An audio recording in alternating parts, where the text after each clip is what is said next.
Paulo, apóstolo de Cristo Jesus, pelo mandato de Deus, nosso Salvador, e de Cristo Jesus, nossa esperança. A Timóteo, verdadeiro filho na fé, graça, misericórdia e paz, da parte de Deus Pai e de Cristo Jesus, nosso Senhor.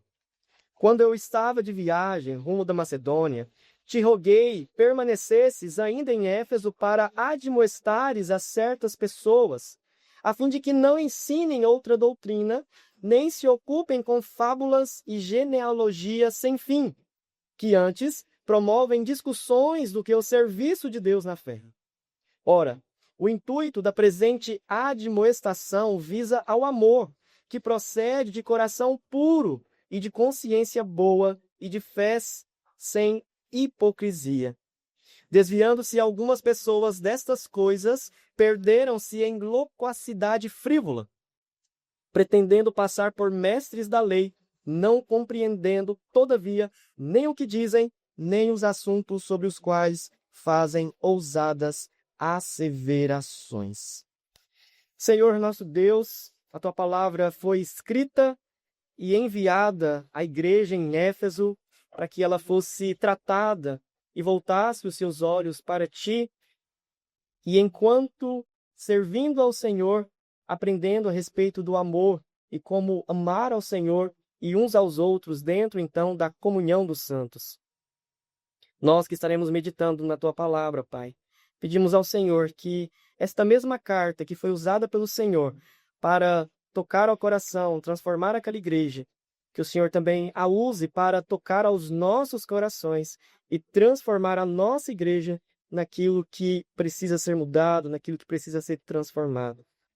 A igreja pertence ao Senhor, Pai. E nós estamos aqui para sermos corrigidos naquilo que é do teu querer, bem como sermos fortalecidos pelo Senhor naquilo que estamos fazendo de forma bíblica e que por muitas das vezes sofremos perseguições, muitas das vezes sofremos, ó Deus, com o questionamento da sociedade, mas que o Senhor nos fortaleça para que venhamos a perseverar no Evangelho de Cristo Jesus. Nós oramos em nome de Jesus. Amém. Amém. A carta que Paulo escreve a Timóteo é uma carta bastante marcante, porque é uma carta que vem de encontro a uma circunstância em que nós, ao longo da carta, percebemos que a igreja estava tendo necessidade de tratar circunstâncias sobre como orar em público, como ou quais devem ser as qualificações de um presbítero, de um diácono, como deve ser o comportamento dentro de uma igreja, como tratar os ricos e aqueles que são gananciosos, mas que são irmãos e muitas vezes estão com seus olhos voltados para as riquezas deste mundo. Então, a gente percebe aqui vários segmentos onde Paulo vai tratando e usando a vida de Timóteo para exortar a igreja, de forma que a igreja, então, possa ser corrigida e levada ao arrependimento. A carta de 1 Timóteo é escrita ali por volta da década de 60 depois de Cristo, e o próprio Paulo vai nos colocar aí, ainda do início, que quando ele estava de viagem rumo da Macedônia, ele roga então a Timóteo para que permanecesse ainda em Éfeso. A gente vai ver mais à frente como essa igreja, e diferente das demais igrejas do Novo Testamento, quantos documentos vão ser escritos direcionados a essa igreja. E já adianto para os irmãos que a temática da maioria dos documentos é sobre o amor. Tanto que nas cartas, as 7 igrejas lá em Apocalipse, tenho, porém, contra ti, igreja de Éfeso, que abandonaste o teu primeiro amor. Mas não é justamente sobre isso que Paulo está, ainda no ano 60, tratando. A minha admoestação visa o amor.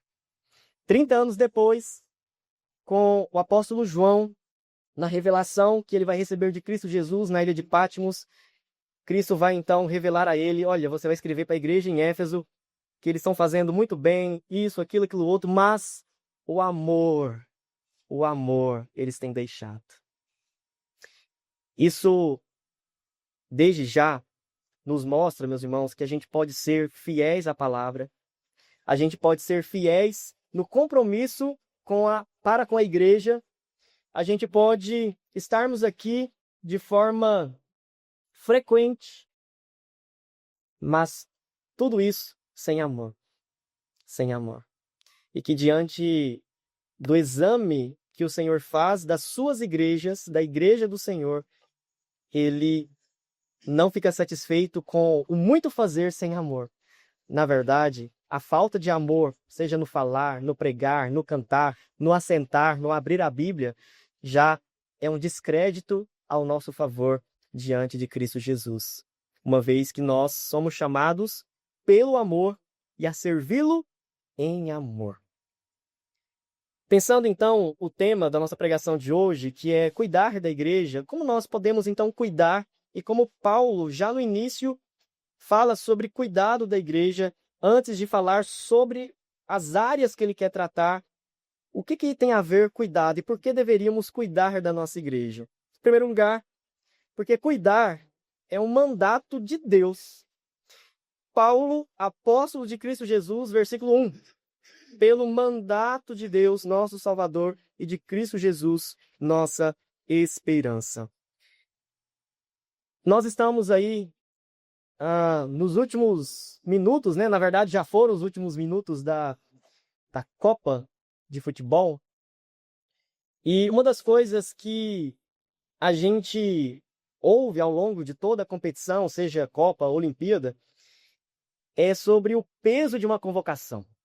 O quão privilegiado é uma pessoa ao ser convocada e como ela deveria corresponder isso à altura.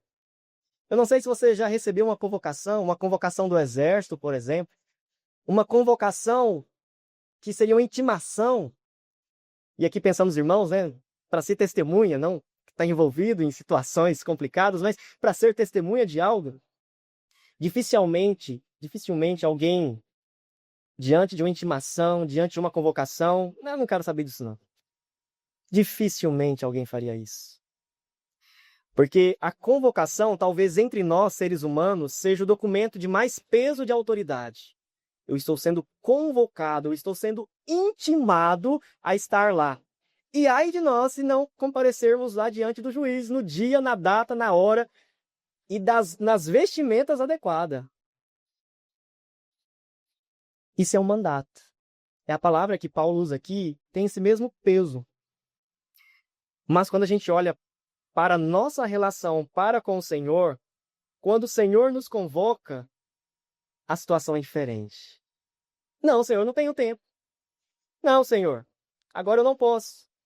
Mas se o juiz nos chama amanhã, eu não tenho mais nenhum outro compromisso. Meu compromisso é lá com o juiz. Mas com o Senhor, a gente adia, a gente minimiza. Ah, não, o Senhor tem muito para chamar, não vai fazer falta se eu não for, se eu não ajudar, se eu não estiver lá, não vai fazer falta. Mas Ele está chamando você. Ele não está chamando o A, B ou C, Ele não está chamando seu vizinho, Ele está chamando você. E aqui, quando a gente olha, a palavra que Paulo usa é justamente para mostrar o peso disso. Paulo, apóstolo, pelo mandato de Deus, nosso Salvador, e de Jesus Cristo, nossa esperança, a Timóteo.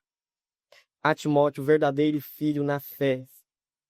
Aqui, o que Paulo está nos mostrando é que, ao chamar Timóteo, lá na frente, ele já está, desde o início, mostrando sobre qual autoridade ele está pedindo ajuda, ou solicitando de Timóteo algo. Não é com base porque eu sou o apóstolo Paulo, não é porque eu sou A, B ou C, eu sou fulano de tal, é porque o Senhor me chamou e com base nessa autoridade do Senhor sobre a minha vida, eu estou te rogando, Timóteo, permaneça. Aqui, quando Paulo então menciona Timóteo, verdadeiro filho na fé, é mostrando justamente que a sua relação com Timóteo é de alguém que foi alcançado pelo Evangelho através da pregação do apóstolo Paulo. Timóteo, ele é nascido em Listra, e nós sabemos mais tarde que Paulo vai apresentar a sua mãe, Eunice, sua avó Lloyd e seu pai, que era grego. Então ele nasce numa família que não é lá bem estruturada no sentido de confessionalidade de fé. A sua avó, a sua mãe, judias, e que vem a ser convertida através da pregação do apóstolo Paulo, provavelmente juntamente com Timóteo, que tinha ali por volta, alguns vão colocar, de 15 a 16 anos de idade. E nesse momento, elas que já tinham conhecimento do Antigo Testamento, agora com conhecimento de Cristo Jesus, elas transmitem a Timóteo as sagradas letras. E a partir desse crescimento de Timóteo, ele vem aprender aquilo que foi aprendido primeiramente pelo próprio apóstolo Paulo. Pela história, ao retornar naquela região, Paulo então recebe notícias de que aquele jovenzinho, aquele adolescente que ouviu a palavra do Senhor, tem tido muito testemunho. É alguém que está empolgado, que tem pregado o evangelho, que tem compartilhado, e Paulo então decide levá-lo consigo nas suas viagens, tendo-o como seu auxiliar. E é muito interessante porque nesse processo Paulo tem como auxiliar, depois Paulo envia Timóteo sob a sua autoridade, olha, você vai lá na igreja, vai levar essa carta, vai explicar isso, aquilo, aquilo outro, e você vai voltar. Até o ponto onde Timóteo, provavelmente já experimentado, já amadurecido na fé, e aqui não tão velho, porque Paulo ainda chama ele de jovem, aqui por volta ainda dos 25, no máximo 30 anos, Timóteo recebe de Paulo a responsabilidade de cuidar da igreja pessoalmente. E aqui é onde a gente percebe como que a vida cristã ele é um processo onde nós amadurecemos. Isso tem que acontecer. A vida cristã não é, não, eu quero ficar satisfeito aqui, eu já decorei o livro de Salmos, já tem todo ele na cabeça, agora não quero saber de mais nada. A vida cristã não é isso. A vida cristã é um crescente amadurecer, crescer na fé, no amadurecimento, no fortalecimento, de modo que Paulo vai dizer mais à frente, para que não seja levado por toda sorte de vento de doutrina. A gente ouvindo aqui uma irmã na escola dominical, né? Alguém conversando com ela lá no seu trabalho e fazendo uma interpretação equivocada a respeito da convicção de fé da nossa irmã, e ela de logo já falou, não, isso aqui a gente não pratica lá na igreja. Ela poderia dizer, poderia não dizer, mas com base naquilo que ela já tem recebido do Senhor, de conhecimento, de amadurecimento, é onde nós somos chamados a nos posicionarmos na nossa fé. Se posiciona? Então agora você vai falar para outros. Fala para outros? Agora você vai cuidar do crescimento espiritual de outros. Meus irmãos, não é à toa que, desde o Antigo Testamento, a Bíblia nos compara como planta. Salmo 1, profeta Jeremias, Ezequiel, Cristo lá em João capítulo 14, quando falar a respeito da videira, é para nos mostrar que a gente precisa crescer. A gente precisa se desenvolver na fé. E Timóteo aqui, ele pode, não, Timóteo, que gracinha, você está aprendendo a palavra do Senhor. Não, Timóteo, está na hora de você dar uns passos mais proporcional àquilo que você tem vivido diante do Senhor. Está na hora de você assumir uma igreja. Está na hora de você assumir uma posição. E é por diversas vezes que Paulo vai dizer, ninguém despreze a tua mocidade. Ninguém despreze a sua falta de conhecimento, meu irmão. Ninguém despreze a sua forma de falar, às vezes, um pouco limitado. Mas, pastor, eu não tenho um vocabulário. Meu irmão, fala com 100 palavras que você conhece. Mas se coloque diante do Senhor. Ninguém despreze a tua limitação, a tua mocidade, a tua velhice. Porque o mandato que recebemos é do Senhor. Quando a gente olha para o futebol, a coisa que a gente mais ouviu foi, nossa, fulano já está com 30 e tantos anos de idade. Nossa, que pessoa privilegiada. Quando um idoso é chamado na fé, nós, muitas vezes, mas no fim da vida, nossa, mas o Senhor demorou demais para chamar. Enquanto o mundo aplaude aqueles que estão já idosos, né, pensando no futebol e jogando, para nós muitas vezes é motivo de desânimo. Nossa, mas eu estava compartilhando, né? Quando eu estava no seminário, eu era o seminarista mais novo, na época eu entrei com 18 anos, e este irmão era o mais velho com 65 anos, né?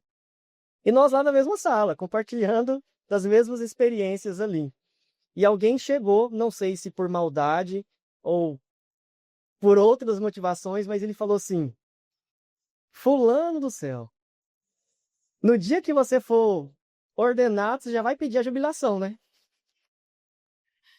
E aquele irmão, muito piedoso, ele só respondeu: Eu acho que não. Mas é difícil, porque muitas vezes a gente vai encontrar mais pessoas nos desanimando por ser novo demais, idoso demais, limitado demais, do que propriamente vai, o Senhor está te convocando. Vai porque o Senhor é quem faz a obra na sua vida. Vai porque é o Senhor quem está com você. Aqui então, Timóteo é este jovem, filho de Paulo na fé, que vai desenvolvendo e entendendo que servir a igreja não é opcional. Cuidar da igreja é um mandato de Deus. Assim como tem um mandamento sobre não adulterar, não mentir, não roubar, não invejar, servir a igreja é um mandamento. Estarmos aqui cuidando da igreja. Alguns irmãos chegam mais cedo, joga água ali nas plantas, molha, carrega vaso para cá, para lá, tira do sol, coloca na sombra. Isso é cuidado. Vai lá. Outro dia eu entrei ali na cozinha, tudo cheio de adesivo. Igreja Presbiteriana de Palmeirópolis. Que benção! Alguém pensou em adesivar, etiquetar, colocar lá. Meus irmãos, não tem como a gente pensar nas mesmas necessidades que a igreja tem. Por isso que nós somos muitos. Um presta mais atenção no telhado da igreja, outro mais nos talheres. Pastor, tá faltando talher, tem mais colher do que faca, não tá certo. Outro já pensa nas plantas, mas todos nós temos como mandamento cuidar da igreja do Senhor. Cuidar da igreja do Senhor. Nós a recebemos de alguém, irmãos na fé, e nós estamos cuidando para deixá-la para a geração que está crescendo no nosso meio. Isso é cuidar, e cuidado tem a ver, então, como mandamento da parte do Senhor. Segundo lugar, cuidar da igreja é servir a Deus. Não é apenas um mandamento, mas é um próprio ato de adoração a Deus, de serviço ao nosso Deus. Olha só, versículo 3 até o versículo de número 4, o apóstolo Paulo vai dizer assim: Quando eu estava de viagem rumo da Macedônia, te roguei permanecesses ainda em Éfeso, para admoestares a certas pessoas, a fim de que não ensinem outra doutrina, nem se ocupem com fábulas e genealogias sem fim, que antes promovem discussões do que o serviço de Deus na fé. Pensando aqui no mapa do Brasil, para a gente ter uma noção geográfica do que está acontecendo aqui, imagine que o Distrito Federal fosse o Éfeso e Maranhão, Pará, fosse então Macedônia. Macedônia não é uma cidade, é uma região. Região essa que tem como igrejas Tessalônica, Bereia, e que seria nessa região mais ao norte. Aqui nós temos então Paulo, enquanto ele estava de viagem, provavelmente ele recebe notícias a respeito da igreja de Éfeso. Enquanto Timóteo ali está, ele diz: Não vem ainda, Timóteo. Você vai precisar permanecer aí. Como ele diz, te roguei, permanecesseis ainda em Éfeso. Éfeso, meus irmãos, quando a gente olha para a igreja de Éfeso, a primeira experiência que nós temos ali descrita é justamente ainda lá no ano 52, quando Paulo começa as suas viagens e, passando por ali, ele encontra então Priscila e Áquila, deixando-os ali em Éfeso, Atos 18, versículo 18 ao 26. Na sua terceira viagem missionária, em Atos, capítulo 19, ele encontra ali alguns discípulos, chamados discípulos de João Batista, e ele prega para esses discípulos que só conheciam o batismo de João. Eles creem no Evangelho e ali eles são batizados E provavelmente ali começa então um grupo que vai dar origem a essa igreja, que hoje nós conhecemos como a igreja de Éfeso. Paulo então, mais tarde, envia Timóteo para ali e rogando novamente agora para que ele permaneça. E como nós falamos, lá no ano 90 nós vamos ter João endereçando uma de suas cartas para a igreja em Éfeso. Essa igreja é muito marcante e muito importante pensando os documentos que nós temos a respeito dela. Para mostrar que uma igreja, como eu falei anteriormente, pode fazer muito, mas quando falta amor, as coisas saem do controle, as coisas são feitas mais no automático do que propriamente por amor, de forma consciente, de forma como Cristo ensinou, de todo o coração, para com o Senhor. Uma vez que é dito isso aqui, nós, continuando o texto, Paulo vai dizer então: roguei que ele permanecesse em Éfeso para admoestar a certas pessoas. Admoestar aqui é interessante porque Paulo ele vai utilizar aqui um termo que era do contexto militar para não mostrar que Timóteo tinha poder ditatorial sobre a igreja, mas para que ao falar não fosse como sugestão, orientação, mas com autoridade. Essa é a vontade do Senhor para essa igreja. Sabe por quê, meus irmãos? Porque às vezes a gente vai conversar com as pessoas sobre o Evangelho e a gente ensina o Evangelho como orientação. A gente lida com algumas circunstâncias, por exemplo, de pensar em divorciar e a gente apresenta a palavra do Senhor como uma sugestão a mais. Se você achar interessante, a Bíblia diz isso. Não é se a pessoa achar interessante, se não achar interessante. Fulano, a Bíblia diz isso aqui, é isso aqui que é a vontade do Senhor. Porque senão a gente vai sucumbindo ao que o outro vai pensar de mim. O que o outro vai achar se eu pregar isso? O que o outro vai achar se eu deixar de falar isso?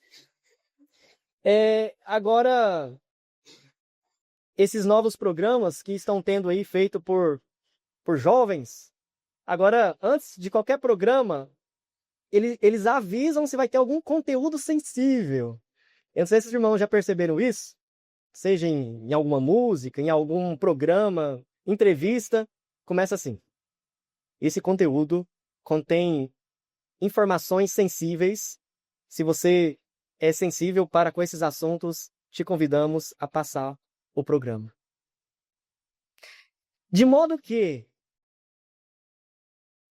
não assustemos se daqui uns dias a gente receber orientação, uma norma do Estado para com as igrejas, para que toda vez que for pregado sobre assuntos sensíveis que podem incomodar, machucar as pessoas, o pregador avise: meus irmãos, hoje eu vou falar sobre mentira.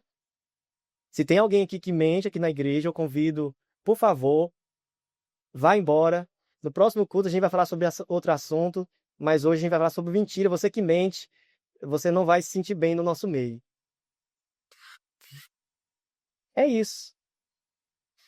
Porque proibir de pregar ainda é algo muito radical.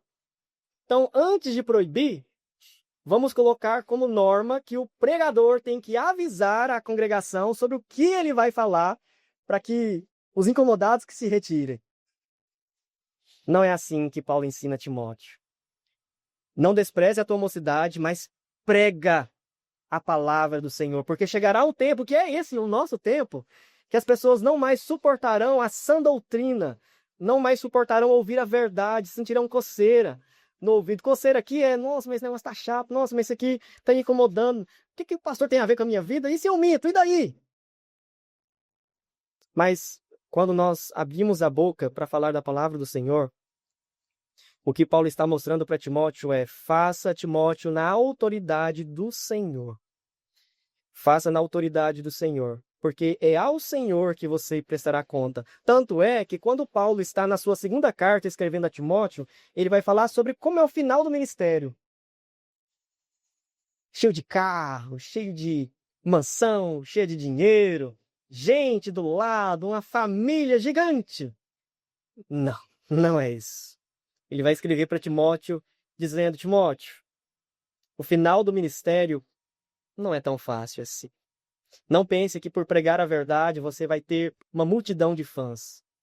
Eu estou só, com frio, sem livros, sem companhia, mas combati o bom combate. Eu guardei a fé. Eu cumpri a carreira. Está terminado, Timóteo. Mas não espere que você vai ser recebido com aplausos no final do seu ministério. E como foi então, pastor, o final do ministério de Timóteo? A gente não tem, assim, com toda segurança, como foi a morte de Timóteo. Mas, de modo geral, o que nós temos é: ele morreu em Éfeso, continuou nessa igreja até a morte, e que essas informações, que já não é muito segura, vai dizer que ele morreu por paulada e apedrejamento da sociedade de Éfeso por ter pregado contra Ártemis, que era a deusa ali da cidade de Éfeso. Agora, um jovem que dedica a sua vida ao Senhor, que, tá bom, Paulo, eu vou obedecer, vou pregar, eu vou seguir em frente, vou com a coragem da autoridade do Senhor sobre a minha vida, morrer apaulada e apedrejado? Essa é a vida que te espera, você que é cristão. Isso é que muitas vezes está nos guardado. Mas, lembra, Cristo foi preparar a morada. Você vai ser consolado no seio de Abraão. Você vai sentar no banquete do Cordeiro de Deus. Os tesouros, a gente vai pisar sobre eles, porque não vai ter valor nenhum no céu. A gente vai assim: nossa, pastor, quando eu chegar no céu, eu quero carregar o ouro todinho que vai estar no chão. Meu irmão, você está lá, você está sendo usado como brita, porque não tem valor nenhum. Está fazendo o asfalto lá, recapeando. Eu não vi ninguém enchendo essa colinha de brita e levando para casa dizendo: eu estou rico. Da mesma forma, ninguém no céu vai carregar os ouros que estão sendo pavimentados, né, as ruas celestiais, porque não vai ter valor nenhum. O valor vai ser estar na presença do Senhor. Esse vai ser nosso maior tesouro. E aqui então nós temos aquilo pelo qual Timóteo deveria fazer. Paulo então diz: você vai admoestar a certas pessoas para que, duas coisas, não ensinem outra doutrina, como está aí no versículo de número 4. Ainda no versículo 3, no finalzinho do versículo 3, a fim de que não ensinem outra doutrina. Ensinar outra doutrina não é apenas ensinar algo diferente, mas é mudar um pouquinho. Não é falar que é mentira o que é correto e colocar a mentira no lugar da verdade, mas é fazer como o diabo fez. Mas peraí, Deus disse que vocês não podem comer de nenhum fruto. É chegar aqui e dizer: meus irmãos, vocês não devem participar de nenhuma outra festa desse mundo. Tem festas que a gente não deve participar mesmo. Mas eu não posso ir no aniversário de um familiar e cantar parabéns. Então, é onde nós percebemos que o que Paulo tem aqui em mente é justamente para que Timóteo seja sensível quanto àquilo que está sendo ensinado, para que não apenas combata aqueles que estão ensinando de modo para que não ensine doutrina errada, mas para que também não distorça aquilo que é correto. E aqui, meus irmãos, por isso que vem o termo aí, admoestar, né, essa questão da autoridade, porque ele vai ter que falar para a pessoa: pare de ensinar isso na igreja, porque isso é mentira. Agora pensa, alguém que chega lá na igreja, fala assim: ó, meu irmão, você está ensinando coisa errada. Às vezes a gente pensa na igreja como algo que é muito fácil de resolver, e não é, meus irmãos. Igreja é um complexo muito grande para resolver situações, principalmente igrejas onde a maioria dos membros são familiares e que às vezes você vai ter que tratar o problema de um, e aí ele conta para os outros tomam parte, e aí vira um terror na igreja. Imagina aqui Timóteo tendo que chamar a atenção desse cidadão e que, para os familiares que estão na igreja, ele está ensinando coisas maravilhosas, está levando o povo ao terceiro céu, e ele chega diante da igreja e fala assim: meus irmãos, o fulano de tal veio aqui dar o estudo na quarta-feira, eu tenho que falar, ele está ensinando coisa errada, vamos parar de ouvir o irmão. Como que é? O meu sobrinho está ensinando coisa errada na igreja? É mais fácil você ensinar, Timóteo. Olha a sua idade. Não é fácil, meus irmãos. A gente compartilhou aqui na escola dominical situações que as pessoas doaram lotes para a construção da igreja e que a escritura do lote da igreja está no nome da pessoa. E aí a pessoa muitas vezes chega na igreja quando ela é contrariada. Eu não sei se vocês estão lembrados, mas a igreja está no meu nome, né?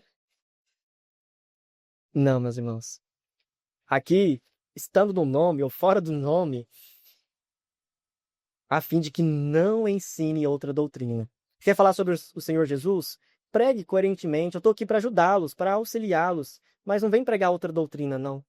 Pregue aquilo que é correto. Segundo, não se ocupe com fábulas e genealogias. Aqui, no versículo 4, então, nem se ocupem com fábulas e genealogias. Aqui, fábulas, meus irmãos, tem a ver justamente com criação de histórias que, e aqui provavelmente os judeus que estavam nessa igreja começavam a inventar. Tanto que Paulo vai usar lá na frente, no 2 Timóteo, capítulo 4, versículo 4, contos de velhas caducas. Então, o que estava tendo na igreja era o conto de muitas histórias, e essas histórias enfeitiçando aqui, usando o termo para encantando, né, no sentido de chamando a atenção dos irmãos, levando-os a crer naquilo que não era bíblico, mas pela fantasia grandiosa das histórias que eram ali contadas. Aqui nós temos, então, Paulo dando essas orientações justamente para aquilo que estava sendo feito. Mitos, fábulas. Olá, no capítulo 4, versículo 7 da primeira carta, nós vamos ter o apóstolo Paulo dizendo assim: mas rejeita as fábulas profanas e de velhas caducas. Mostrando que Timóteo ia ter que chamar a atenção até de pessoas idosas. Mas como a gente vai ver mais à frente, Paulo vai mostrar até como Timóteo deveria fazer isso. Aqueles mais novos que você trate como irmãos. Se for mulher, como irmã. Se for mais velho, como pais. Então imagine ele chegando numa idosa que tem desvirtuado a igreja e tratando ela como mãe. Minha irmã, eu preciso dizer para a senhora que as histórias que a senhora tem contado da igreja não tá certo. Eu vou pedir à senhora, em nome de Jesus, pare de contar essas histórias. Pare com essas fábulas, pare com esses contos, porque tem desviado os irmãos. A senhora tem observado isso? Ô, Timóteo, nem entendendo que ela se arrependeu. Ô, Timóteo, eu vou parar. Ô, minha irmã, então eu quero orar com a senhora, agradecendo a Deus pelo arrependimento, que Deus continue abençoando a vida da senhora. Mas teria que se apresentar diante de uma pessoa idosa e exortá-la. Mas também genealogias. Pessoas que falavam demais de genealogias, não como biblicamente nós aprendemos que as genealogias nos mostram como que Deus atuou com graça, alcançando pessoas ímpias. Como a gente viu, por exemplo, na história de Ruth, onde, não sendo do povo de Deus, ela vai ser alcançada, transformada. Eles não estavam usando para mostrar a graça de Deus. Eles estavam usando das genealogias para mostrar como eu, que tenho um sobrenome tal, estou mais perto de Deus do que você. Para mostrar que, meu pai é da igreja, meu avô foi da igreja, meu bisavô foi da igreja, meu tataravô foi Simonton, que viu lá dos Estados Unidos e veio trazer a igreja presbiteriana aqui para o Brasil. Quem é você? Ah, não, eu tô crendo agora, minha família não é crente, não. Ih, você está longe de Deus. As genealogias aqui eram usadas para, nesse sentido, oprimir espiritualmente os irmãos. E não é aqui estava aplicado, né, no contexto lá grego, romano. Mas não é muitas vezes isso que acontece dentro das igrejas. Vai ter eleição para oficial. Aí chega um cidadão irmão em Cristo, 3 anos de conversão, alguém indica o nome dele, e aí, ao avaliar, quem que é esse irmão aí? Ele tá na igreja tem 3 anos. Mas ele tem família na igreja? Não. Ah, então o fulano não tem, usar aqui uma expressão, né? Não tem pedigree cristão. Ele não tem condição de ser oficial, não tem família na igreja, não vem de família cristã. E se esse irmão desvirtuar da fé lá na frente? E aí a gente, muitas vezes, pratica o que estava acontecendo ali naquela igreja. Assim como votamos apenas nos nossos familiares e não naquele outro irmão que, diante de Deus, tem mais qualificações para assumir uma sociedade interna, assumir qualquer secretaria do que o meu parente. Mas eu voto porque é o meu parente, eu tenho que ter uma representatividade. A gente se utiliza disso quando, na verdade, nós somos todos irmãos. Somos todos uma família do Senhor, de modo que essas questões, para nós, não têm peso algum. Não tem peso algum. E quando a gente olha para a palavra do Senhor, nós somos chamados, então, a tratar todos de forma imparcial, porque é assim que Deus nos trata. Ele não ouve menos a mim, que estou menos tempo na vida cristã, e ouve mais o outro irmão que tem mais tempo. Ele ouve aquele que ora. Seja hoje a primeira oração da vida, em 100 anos.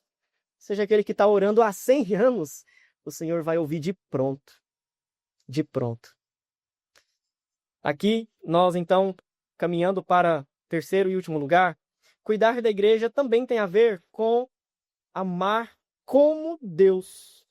Amar como Deus, porque a palavra que o apóstolo Paulo utiliza aqui, é justamente o amor, que é o amor que encontramos em Deus, o amor sacrificial. Aqui, versículo 5 ao 7, ora, o intuito da presente admoestação visa ao amor que procede de coração puro. Aqui, meus irmãos, nós percebemos que este amor que Paulo está almejando da igreja não é um amor de amizade, não é um amor passageiro, mas é o amor que vem do próprio Deus, porque é uma igreja cujo amor de Deus foi derramado. A gente não pode esperar outro amor dos irmãos a não ser o amor de Deus.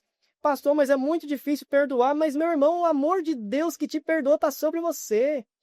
Ah, não, pastor, mas é muito difícil servir na igreja onde eu não sou reconhecido. Meu irmão, Cristo não foi reconhecido em momento algum. Morreu como indigno. E você está procurando reconhecimento. Nós servimos ao Senhor no mesmo amor que Ele nos amou, o amor sacrificial de dar a nossa vida em favor de Cristo Jesus. E aqui, se você volta os seus olhos um pouquinho no versículo 4, toda essa admoestação, por quê? Porque tudo aquilo que estava acontecendo na igreja promovia discussões do que o serviço a Deus. Eles passavam mais tempo batendo boca do que trabalhando. Passavam mais tempo fofocando do que pregando o evangelho.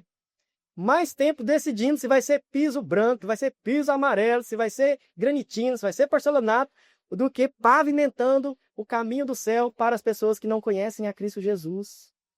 Então, o que Paulo está mostrando é como o amor, afastando dos nossos corações, a gente vai dando mais valor para discussões do que propriamente trabalhar. Às vezes a gente gasta tempo demais, meus irmãos, com estrutura. E aqui eu estou fazendo uma crítica no sentido de que nós somos tentados a isso pensando a igreja como instituição. Nós muitas vezes passamos mais tempo, como que vai ser, se vai ser assim, se vai ser tal dia, tal horário, do que propriamente convidando, indo atrás, se esforçando. A gente gastaria muito mais tempo montando um palco suntuoso do que propriamente convidando pessoas.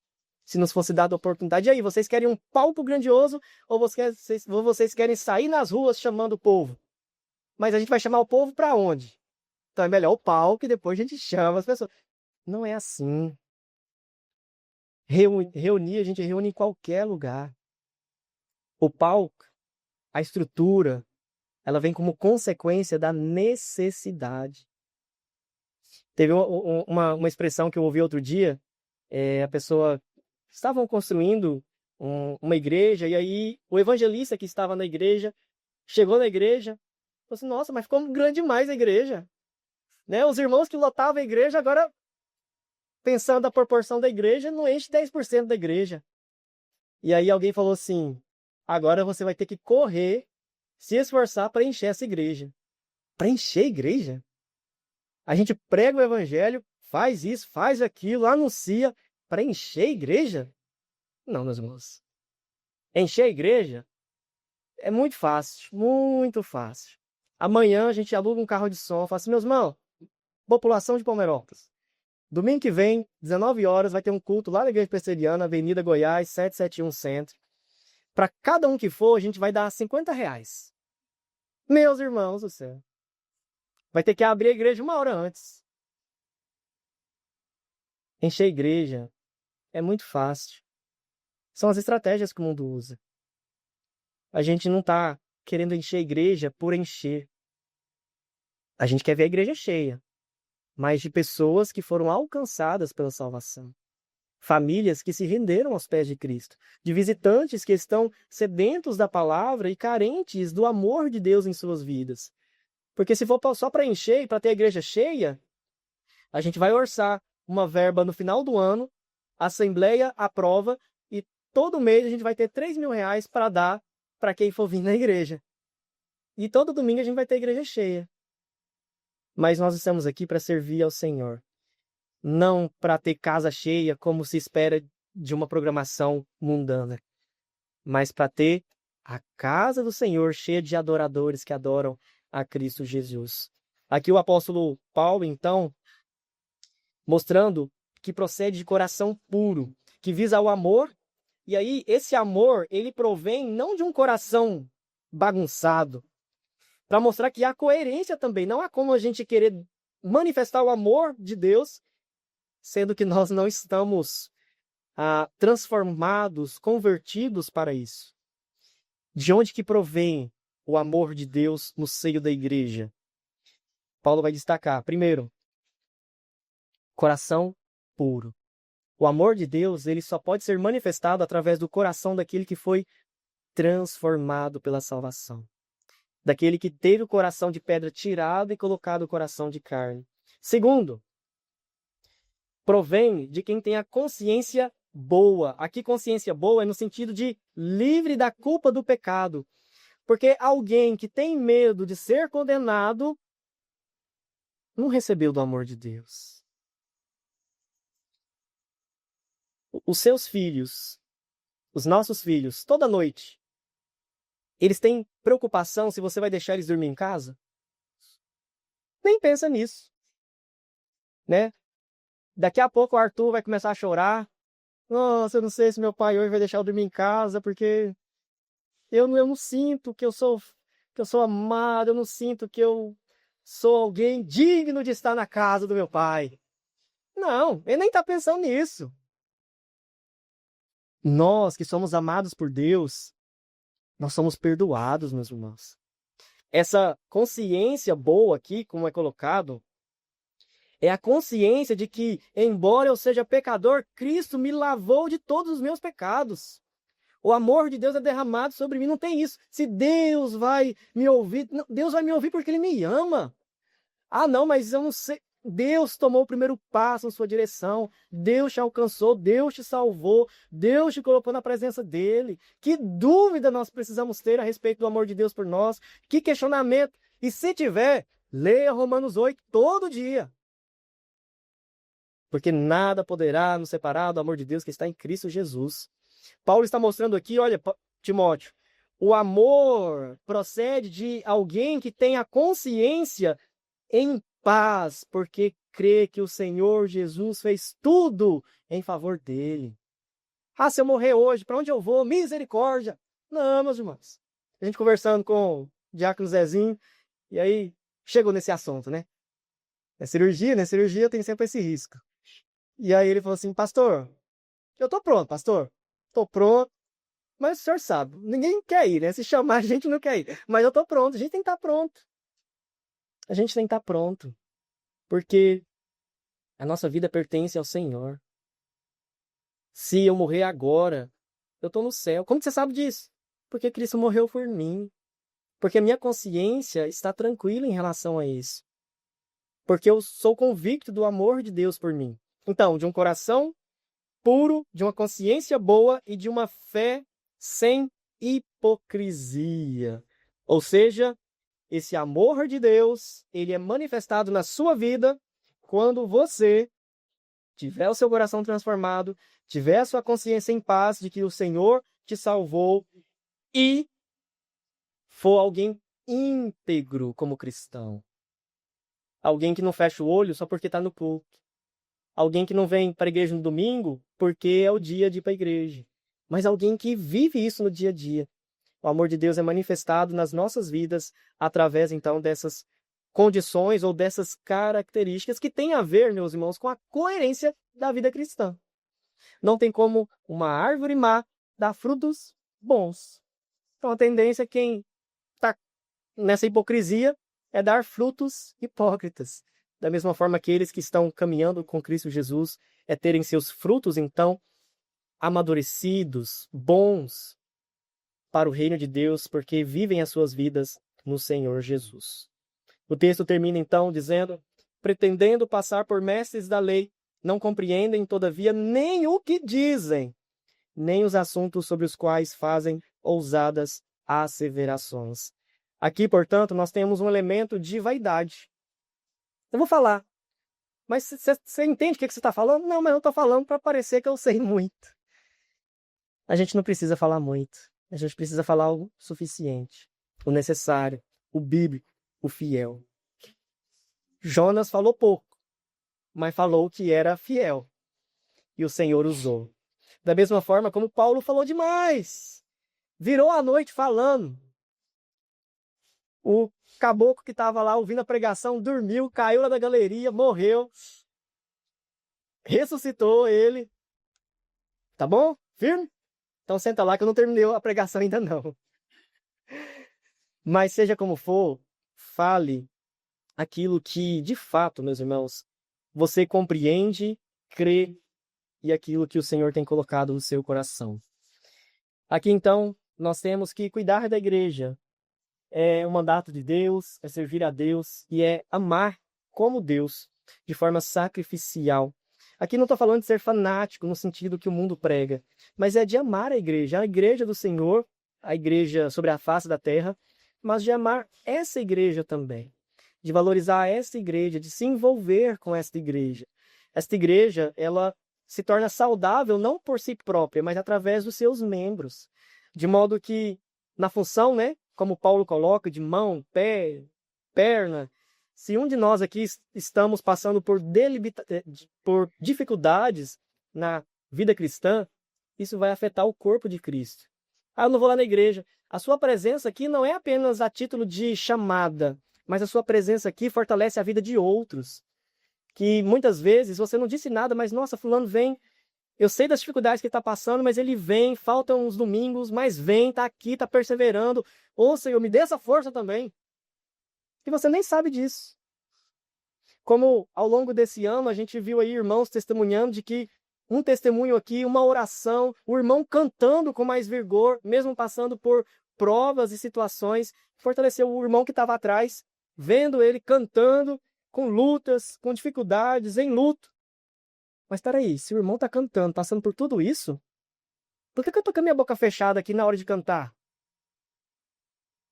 A gente está aqui justamente para fortalecer uns aos outros, servir de apoio, como nós cantamos durante o louvor. Como aplicação, em primeiro lugar, você foi convocado por Deus para cuidar da igreja. Como que você pode cuidar da igreja? Essa é uma resposta que você pode responder. Como você pode cuidar da igreja hoje? Como que você pode servir a igreja presbiteriana de Palmeirópolis hoje? Como você pode ofertar aquilo que o Senhor tem concedido? Meus irmãos, não estou falando de dinheiro não, tá? Embora envolva isso. mas eu estou falando de vida, de tempo, de inteligência que você tem e que pode enriquecer demais a igreja, habilidades que você tem que pode enriquecer demais a igreja, experiência, profissão. Como que você pode cuidar? Deus colocou, se você é crente, você foi convocado para cuidar da igreja. Segundo, você que tem sido omisso, arrependa-se e envolva com a igreja. Ô, pastor, tem muito tempo que eu queria fazer isso, fazer aquilo. Então faça agora, a partir de agora, meus irmãos. Deixa o que ficou para trás. A partir de hoje, pega firme. Não, pastor, mas eu fico incomodado porque há 10 anos eu tô meio assim. Meu irmão, as coisas que passaram, passaram. Eis que novas coisas se fazem. Vamos caminhar a partir de hoje, de agora. Mas se arrependa. Se envolva. Não projete a sua vida com base naquilo que nós fomos omissos. Mas a partir de hoje, se envolva. E por fim, você deve ter como motivação a ressurreição de Jesus. Então não é saindo, fazendo mil e uma coisa. Para que você vai fazer isso? Para que você está cuidando da igreja? É porque Jesus Cristo ressuscitou. E isso muda tudo. Ele comprou a igreja pelo seu sangue. Ele nos dá autoridade para isso. Ele nos dá mandamento para isso. Ele nos capacita para isso. E Ele está conosco para isso. Isso muda tudo. Eu posso pregar aqui, posso pregar para 100 mil pessoas, porque o Cristo que vai estar comigo é o mesmo. É o mesmo. De modo que essa deve ser a nossa motivação. Outro dia, a gente teve a oportunidade de pregar num evento lá, e tinha muita gente, por isso que eu lembrei dessa situação. E alguém falou assim: como que você conseguiu pregar para tanta gente? Você... Vai porque tem um número de pessoas que, conforme vai aumentando, vai ficando mais difícil? Não disse isso, pensei. Mas é o mesmo Senhor que te chamou para pregar para aquela pessoa, é o que te chamou para pregar para a nação. É o mesmo Senhor. E Ele está vivo. Ele está vivo. Como pastor, eu presto o relatório para o conselho da igreja, presto o relatório para o presbitério anualmente. Mas eu presto o relatório para o Senhor. Querendo ou não, eu estou prestando relatório. E você também. E você também. Cristo está conosco, meus irmãos. Se envolva com a igreja. Ame a igreja, porque a igreja pertence ao Senhor. E eu vou passar, vocês vão passar, mas a igreja do Senhor vai permanecer, prevalecer até a volta de Cristo Jesus.